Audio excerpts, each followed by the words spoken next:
Hi there, this is Shravan Mukka, a business transformation consultant by profession and an entrepreneur from heart. In my previous video of more about business transformation, I hope you got a basic understanding of what I'm trying to convey through my business transformation and how it could help address the major challenges prevailing in the startup and business world.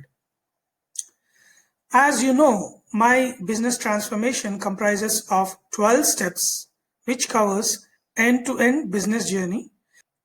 But before that, in this short video, I'm going to throw some more light on those 12 areas or steps with a simple analysis.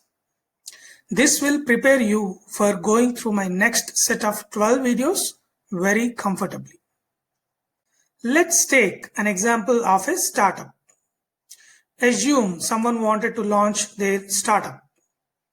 They have the idea and they need to take it forward. Now, the typical questions would be where they should start, what they need to analyze, how to plan for a successful business, what are the steps in successfully launching and generating the sales for the startup. And the questions continue. So, this is what I'm going to cover in my business transformation 12 steps. My 12 steps gives right direction and support at every phase of the business or startup, acting as a GPS for the entire journey. As you can see on the screen, there are 12 steps, and the first step I cover is setting the base right. This step addresses how exactly the direction of the startup has to be set. So, my second step or area gives clarity on what is the current stage of the business or startup and where the startup wants to go. This is a pure analysis which needs a lot of inputs from various angles. Once the startup is clear with their current status and where they want to reach in their business, the next startup is product or service analysis.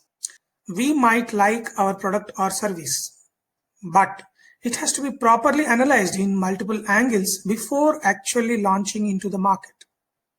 So, this third step takes care of those activities and gives crystal clear clarity on the product or service to be launched. Once we have full confidence on the startup product or service, it's time to work on the mission, vision, and purpose. I will cover these aspects in my fourth step, which I call it as company analysis. Once the startup is clear with its mission and vision, it's time to work on stakeholders involved in the end-to-end cycle. Stakeholders are the teams or people who will be part of the full business cycle. I will cover about the stakeholder analysis and how they are interlinked in my org structure analysis, which is the fifth step.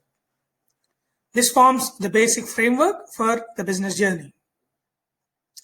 Once the startup is clear with the perfect org structure, then my sixth step covers the end-to-end aspects which help in finalizing the pricing for the product or service of the startup. This is one of the crucial steps. Now, no matter how confident we are, we need to test that in one small geographical area. This planning, I call it as unit level analysis.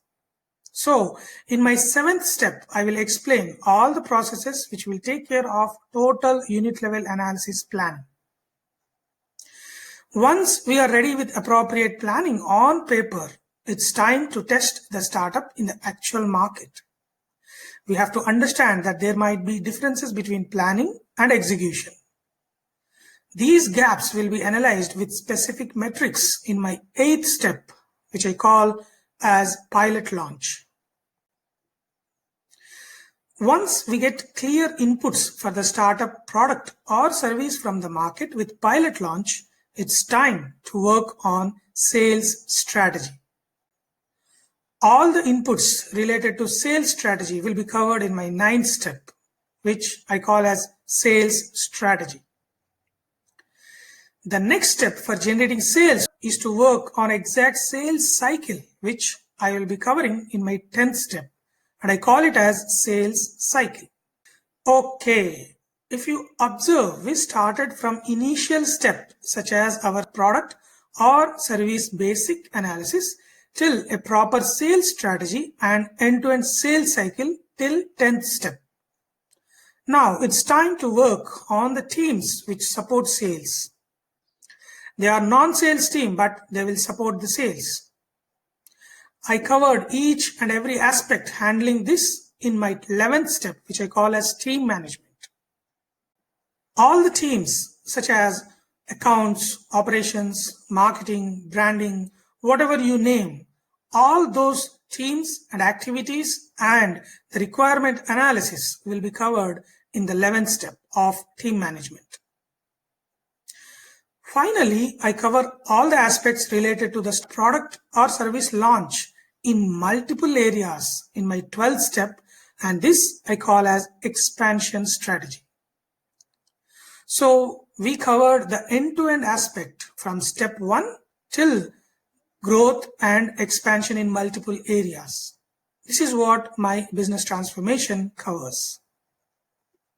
These 12 areas, if handled properly, 90% of the challenges for any business or a startup could be overcome, as they act as a GPS for the entire journey, thereby increasing the possibility of success rate drastically. Exposure to the business transformation enables to identify the exact pain points which are possibly the roadblocks for the product or operations or marketing or sales or expansion or whatever it might be, providing a root cause analysis along with specific metrics and action plan for the business or startup success. So I will be giving a high-level overview on each of my 12 business transformation areas in 12 individual videos.